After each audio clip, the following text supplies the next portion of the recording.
This past weekend in Buenos Aires, the 2026 Buenos Aires Pokemon Go Special Championship was held. And at the end of a ferocious weekend of battling, the team that ended up emerging as victorious may not have been what you expected. Now, this team was piloted by a veteran competitor, LNDsAureo, but as I mentioned, the team looked a little bit different to teams that we've been seeing.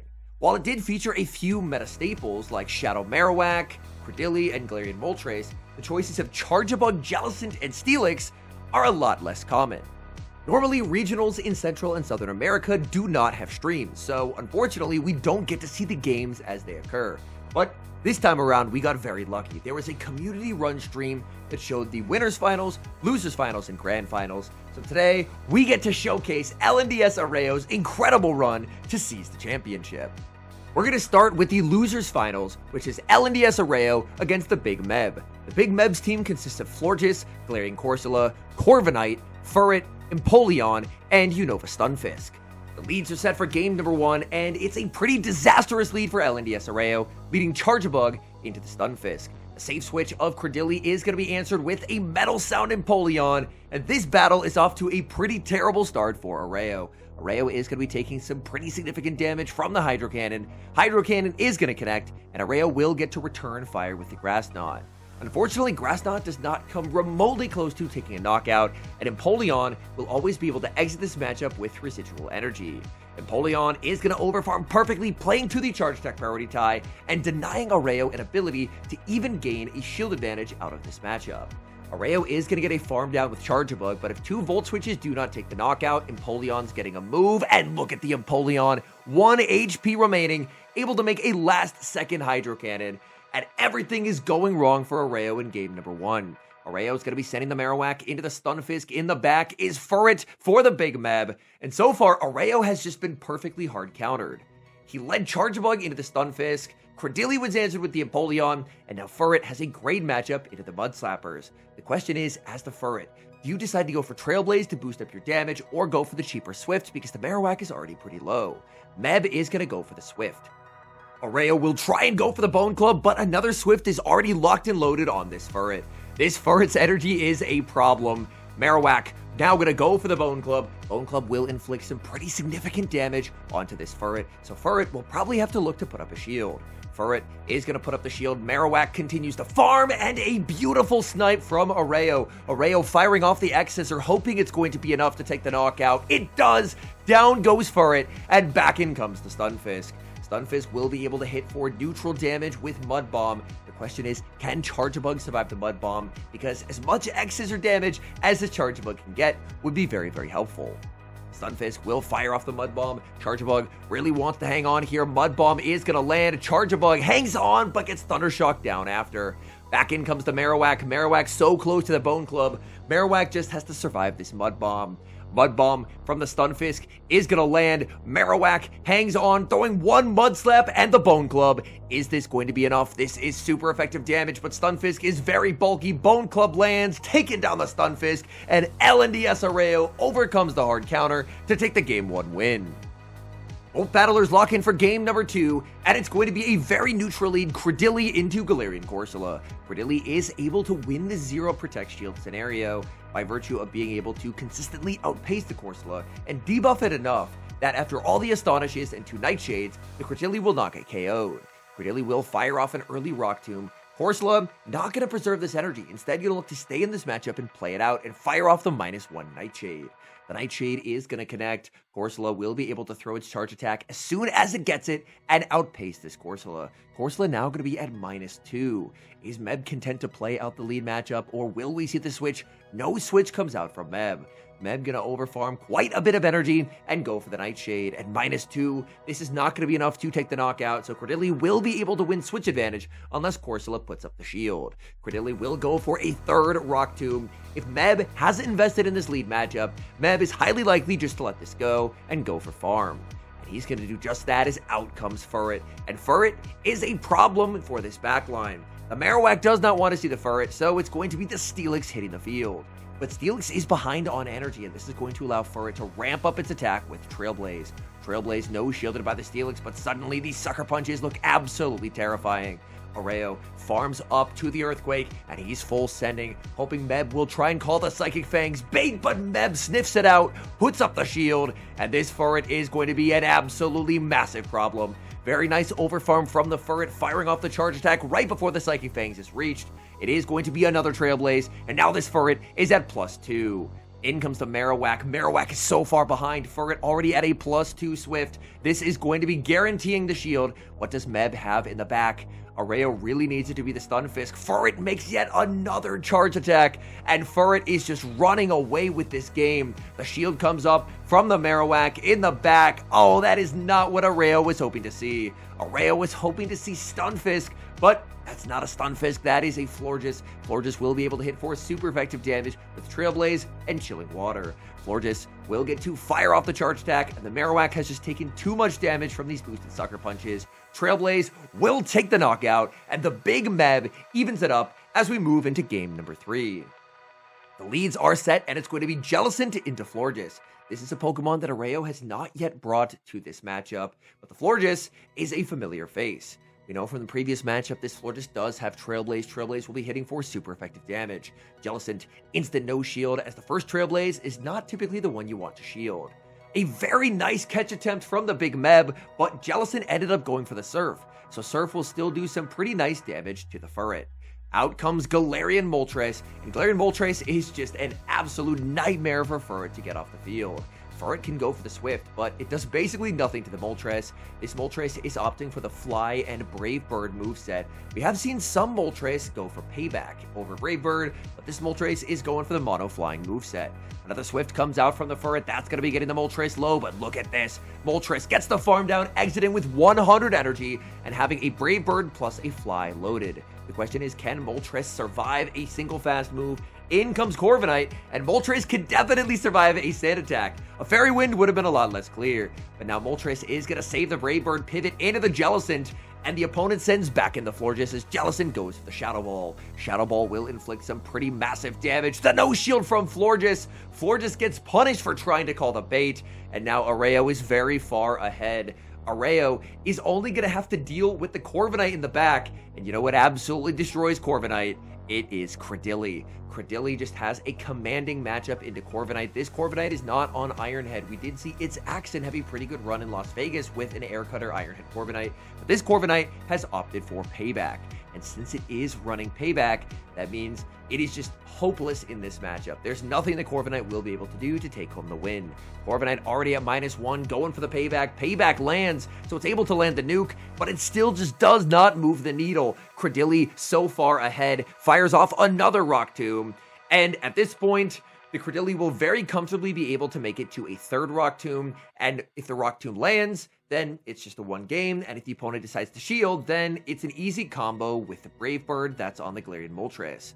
The Air Cutter bait does get shielded, but the Rock Tomb is going to be reached by the Credilli, and at this point, Meb will know there's no way out, so he's not going to use the shield, and Aureo is now one win away from Grand Finals. And in game number 4, Aureo gets the lead. Galarian Moltres staring down Corsola. Safe switch by Meb into Furret, and Meb completely disrespected the Galarian Moltres. Aureo called him out for it, and this is looking incredible for Aureo. Aureo goes for the Fly. That's going to be no shielded by the Furret. That is big damage, and Furret can now look to fire back with the Swifts. Swift is going to be no shielded by the Galarian Moltres. Galarian Moltres, will we see a Swift catch? We do see a Swift catch, able to preserve that Galarian Moltres and make the catch onto the Marowak. So choosing to preserve that Credilli, anticipating Credilli will have value in the back, so making the read that it's not going to be the Empoleon. Marowak is up some energy. In comes Corsola. Corsola is a rare Pokemon that can just absorb Bone Club after Bone Club in neutral matchups. The Marowak is not going to get 3, so the Marowak could consider going for a Bone Club into a Rock Slide, as Rock Slide does do slightly more damage, and that's exactly what Aureo is going to do. Aureo, well aware that Rock Slide does do incrementally more damage, so will lock in as much damage as humanly possible. In comes Moltres in the back. Oh no! He got the team read wrong, and it's going to be the Empoleon. This is not looking good. Moltres goes for the Fly. That's going to be shielded, and now out comes Credilli. Those few sucker punches that landed will put the Empoleon closer to Grass Knot range, but it's not in Grass Knot range yet. And this is going to be a very difficult endgame. The Corsola did exit with a charge attack loaded, Credilli immediately firing off the Grass Knot at the Empoleon. Does the Empoleon try and call the Rock Tomb? No, Empoleon puts up the shield, and these metal sounds are tearing through Credilli's health bar. Credilli is going to be no shielding, confident that this Hydro Cannon plus the metal sounds will not deny a Grass Knot. Credilli very low, but able to get there, but it's the Empoleon winning charge attack priority. Empoleon's energy advantage being very crucial in this matchup, as that forces the final shield away from the Credilli. Credilli firing off the Grass Knot. Grass Knot is not going to be enough to knock out. We should see the switch into the Moltres. Moltres lands the Sucker Punch. In comes Corsola, and Corsola will take the KO with Power Gem. It's going to be up to Credilli to try and acid everything down. Credilli able to acid down the Corsola. All that's left is the Empoleon. Credilli acids down its hardest counter, and Aureo's on to Grand Finals. Aureo's opponent in Grand Finals is Nyx96, running a team of Altaria, Galarian Corsola, Corviknight, Credilli, Furret, and Stunfisk. The lead is a favorable one for Aureo, leading Credilli into Furret. Because Nyx comes from the winner's side of the bracket, Nyx only has to win one best of 5 to be crowned champion. Aureo would have to win this best of 5 and a second best of 5 bracket reset because he's coming out of the loser's side of the bracket. So he has a long road ahead if he wants to be crowned champion. But he's off to a pretty good start, as Credilli does have a winning matchup into Furret. However, this is not the end of the world for the Furret player, as if Furret is able to soft lose switch and then get an energy head start on a Pokemon in the back, let's say something like Credilli, that would be a huge problem for Aureo, as Aureo has Galarian Moltres and Shadow Marowak in the back, both of which get absolutely crushed by super effective charge attacks from Credilli. So Nyx will go for farm, but it's not on Credilli, it's going to be on the Altaria. And this is really nice for Aureo to have switch advantage, because Aureo's Marowak gets to dodge what is an absolutely terrible matchup for it, and instead it's going to be the Galarian Moltres greeting this Altaria. Shield does come up on the Sky Attack, Galarian Moltres farming up well past the Brave Bird. Moltres is just going to go for the fly.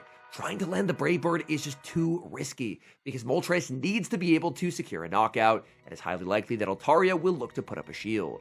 Moltres going to be no shielding the second, so Moltres is going to be getting quite low from the Sky Attack landing. Moltres farming up in the back. There is the Credilli for Nyx, and that is not what Aureo was hoping to see. Aureo's Marowak farms up quite a bit of energy. A Grass Knot will not one-shot from full health, but with a few asses more, it will be able to secure the KO.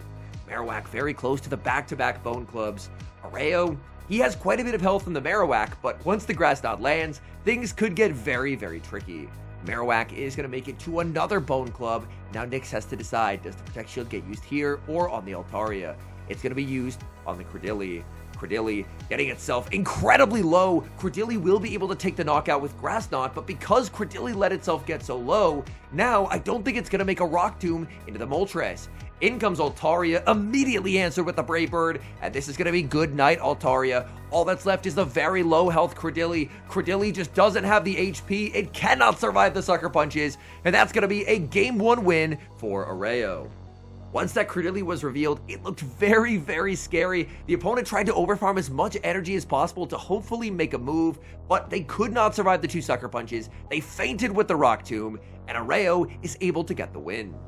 Game number 2 is a favorable lead for Aureo, leading Credilli into this Corviknight. Again, this is not an Iron Head Corviknight, so after applying a Rock Tomb debuff, Credilli is very comfortable no-shielding. Corviknight will go for the payback hitting for some pretty solid damage, and this Corviknight, it is losing a lot of HP. Quick switch into the Charjabug, saving energy. Charjabug going to be answered with the Credilli, and this is a bait out from Aureo. We see the Galarian Moltres in the back. So Aureo is hoping that Galarian Moltres will be able to sweep once the Credilli is out of the way. Charjabug is a very bulky Pokemon. Rock Tomb will not pick up a one-shot here. However, Aureo knows he's up a lot of energy, so he will decide to put up the shield and continue to try and press this advantage. Charjabug will go for another X-Scissor, and this will be guaranteeing a shield from the Credilli. So Credilli will look to outpace here. Charjabug very close to the X-Scissor, but Charjabug is about to be on its 2-cycle. That means Charjabug is going to be flipping switch advantage. Charjabug will get to throw 2 Volt Switches. It's at the back-to-back X-Scissors, and now Nyx cannot afford to shield, because if Nyx shields, Nyx is getting KO'd anyway. So Nyx is forced to concede switch advantage and let the Credilli go. In comes Corviknight, quick switch into Credilli to preserve all that energy on Charjabug and importantly, reset those 2 attack drops. Payback lands, that's big damage, but it's a CMP tie. Corviknight not able to escape before the Rock Tomb gets launched. Rock Tomb will land. Corviknight now deep into the red HP. In the back is Furret. Furret will get the full farm down, but it's a Galarian Moltres once again for LNDsAureo. This poor Furret, we can see in certain matchups into this team, it can run away with games, but on the Moltres, it just can't really do anything. They can throw Swift after Swift, and Galarian Moltres just simply does not care. The thing to keep in mind is there is a potential for a combo play with the Charjabug. Charjabug does have an X-Scissor banked. Galarian Moltres farming up a ton of energy, throwing right before the 3rd Swift is available. This fly is going to be shielded. The opponent absolutely has to respect it. Not going to combo play, instead just going to stay in, force the Furret to take the knockout, and then set up the Charjabug to sweep. Back in comes the Charjabug. Charjabug immediately throwing the X-Scissor, just wanting to guarantee this damage onto the Furret. X-Scissor into the Furret is going to land. Furret barely hangs on. In comes the Corviknight, but it just gets KO'd by the Volt Switch. Furret gets Volt Switch down as well. And Aureo is 1 win away from resetting the bracket. And in game number 3, Galarian Moltres finds the Furret once again. Absolute disaster for Nyx. Safe switch into the Altaria. Moltres gonna stay in. Moltres farming up past the Brave Bird, gonna bait with the Fly, looking to grab a shield before sending out that Credilli. The Fly bait into the Altaria is successful, and with the Sucker Punches, the Altaria is now significantly closer to Rock Tomb range. In comes Credilli. Credilli not going to be worried about taking double Sky Attack. The Sky Attack does not hit very hard into the bulky Credilli. Credilli farming up, trying to get to the Rock Tomb. Very nice overfarm from Nyx, and the shield does come up from Aureo. Credilli is very, very strong into Nyx's team, so preserving HP on it should probably prove to be a pretty smart decision. In the previous matchup, Empoleon gave Credilli some pretty serious headaches. With no Empoleon, Credilli is very, very scary to deal with. Back in comes the Furret. Furret's going to get outpaced as Credilli is going to look to overfarm massively and catch a Trailblaze onto the Galarian Moltres, saving all that energy. What a devastating catch. And importantly, this saves energy on the Credilli. In the back, the opponent reveals they have Unova Stunfisk. Saving energy on the Credilli helped cover in case it was a problematic Pokemon for the Marowak in the back, but as it turns out, it's going to be the Stunfisk. Stunfisk will get the full farm down, but this energy's not going far into the Marowak. In comes Marowak. Opponent did end up undertapping, anticipating it'd be the Credilli trying to CMP tie with the Grass Knot, but it's the Marowak, and the Mud Slap goes through. Stunfisk did get a full farm down, so the Stunfisk will be able to spam out these Mud Bombs as it frantically tries to burn the timer and get Furret back onto the field. In comes Furret.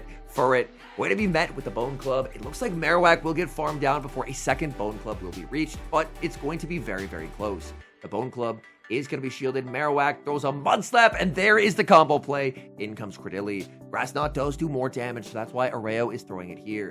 Grass Knot is going to land. Furret going to immediately undertap, and I think it's the Credilli you have to shield, because this way you get that acid damage to actually register.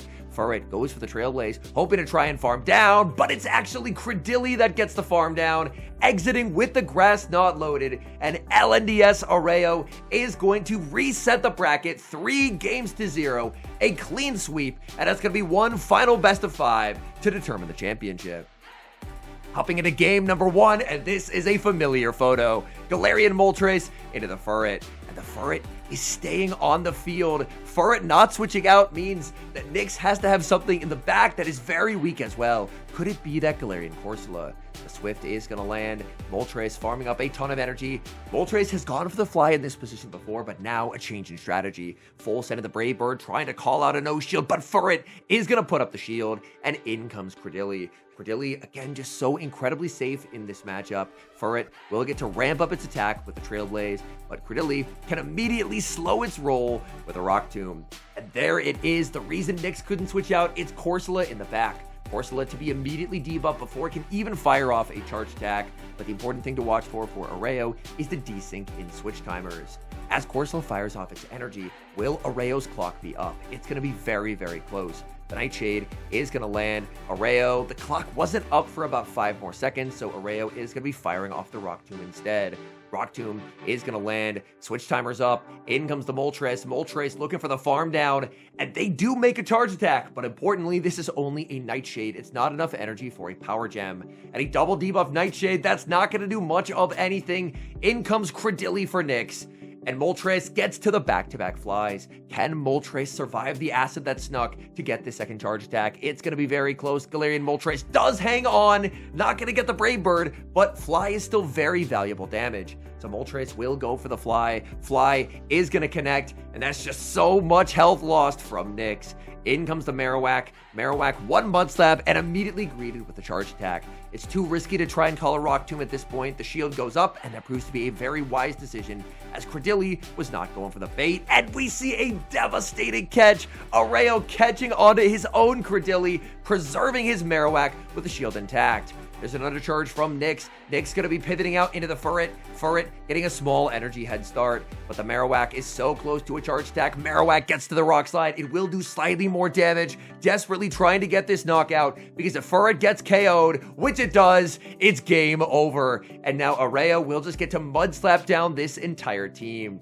Nyx waiting down the switch timer, hoping for a miracle, but Credilli, it's going to make a last-second charge attack, but Marowak still has the shield intact. The catch earlier proving to be game-winning. That's going to be the Rock Tomb. In comes the Corsola. Corsola falls to the Mud Slap, and Areo's up 1-0 in the bracket reset and has pulled off an impressive 4 wins in a row.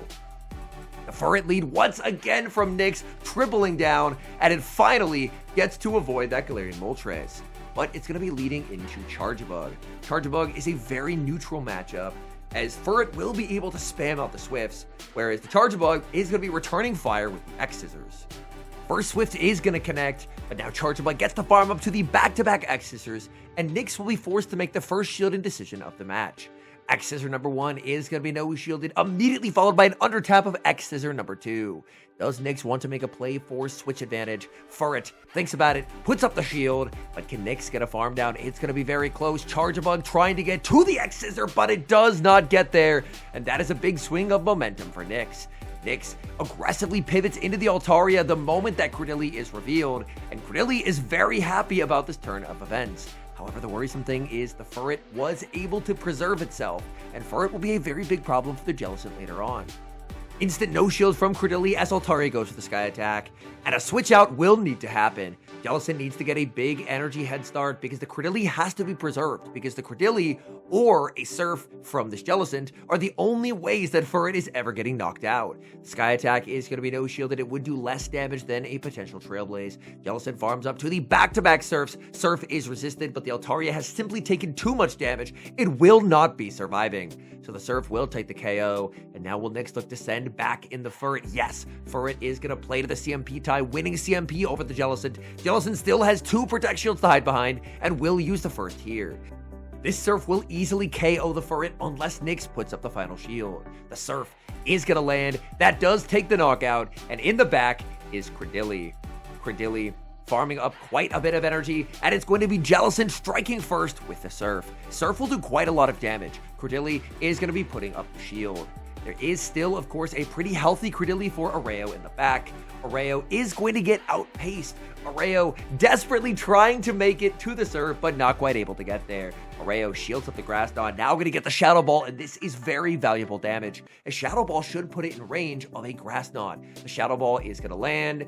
Aureo just going to stay in with the Jellicent to force out the energy from Nyx. And from here, this is Aureo's game to lose, as Aureo will get to send back in the Credilli, absorb the Grass Knot, and a Grass Knot of his own will be able to secure the win. Honestly, even a Rock Tomb will be able to KO at this point as well, as Grass Knot from Nyx will fail to take the knockout. Nyx goes for the Rock Tomb, but the damage has already been done. Grass Knot is reached. Aureo now has won 5 games in a row against Nyx, and is only 1 win away from claiming the Special Championship. We move into game number 3, Jellicent into Furret, but he's going to have to overcome an incredibly difficult lead matchup. This is Jellicent's absolute nightmare. A safe switch into Credilli. Furret not going to be switching out. Furret can stay in and fire off the Trailblaze immediately, outpacing Credilli's Rock Tomb by a single turn due to the switch. So Furret will go for the Trailblaze, looking to ramp up its attack. However, its attack stat will immediately be sent back to neutral here, courtesy of this Rock Tomb. The Rock Tomb is going to land onto the Furret. There's going to be the switch out. Nyx is going to send out his own Credilli. Nyx is going to get outpaced because Nyx is on the 7th cycle, and Aureo, by already throwing a Rock Tomb, is on the 6th cycle. The Rock Tomb is going to land. Switch Clock not yet available for Aureo. Aureo farming up a ton of energy. Unfortunately, not able to switch out and save the Credilli. So Credilli is just going to get hit with the Rock Tomb. The Rock Tomb does not get knocked out, and he's able to save it, but unfortunately, there's not a charge attack banked. Jellicent will have to no shield, as even though this is a debuffed Grass Knot, it will still inflict some pretty sizable damage. Jellicent continues the overfarm. There's an attempt at a Surf Catch onto Altaria, but it's unsuccessful, and now Jellicent gets to go for the Shadow Ball. But by failing this catch, Nyx has now set it up to where the Furret is no longer on the Jellicent, and this is exactly what Aureo was hoping for, as this will set up the Galarian Moltres to be absolutely terrifying in the endgame. The shield comes up from Jellicent. Jellicent immediately under-tapping Shadow Ball. Shadow Ball will do some pretty nice damage into Altaria, and Altaria will put up the final shield. Jellicent will make the Shadow Ball unless Altaria throws its energy, and Altaria will do just that. And now it's time. Galarian Moltres with 1 shield versus the world. The Sky Attack takes the knockout. In comes Galarian Moltres, and now Nyx will realize this is a very tough spot to be in. Moltres is going to get outpaced, but Moltres with the no shield, saying Sky Attack is not what I have to worry about in this matchup. Moltres will have to go for a pretty precise overfarm, has to watch for the catch as well. No catch comes through from Nyx, and that means that the Fly will land on its intended target. Fly into the Altaria is going to connect, not quite taking the knockout, but the Sucker Punch after will take the KO. Back in comes the Furret, and Furret just cannot do a lot of fast move pressure. The biggest fast move pressure will be from the Credilli, as acids will hit for neutral. The shield comes up from the Moltres, as Furret will go for the Swift. There's the switch into Credilli, but Aureo will not let the acids land, as he'll immediately take the knockout with the Fly. Fly takes the knockout, down goes Credilli. All that's left is the Furret. Furret does not get the farm down, and Aureo has done it. The 6-0 back-to-back sweeps, Grand Finals, and bracket reset. And LNDsAureo is champion of the 2026 Buenos Aires Pokemon Go Special Championship. Thank you so much for watching. If you enjoy watching content like this, my name is HomesliceHenry, and this is More Slice Henry, my second channel where I cover content related to the Championship Series, educational content about Pokemon Go PvP, and in general, just content that I want to make that I don't really feel fits on the main channel. If you enjoyed today's video, please leave a like on the video and subscribe to the channel if you have not. And I'll see you guys in the next video.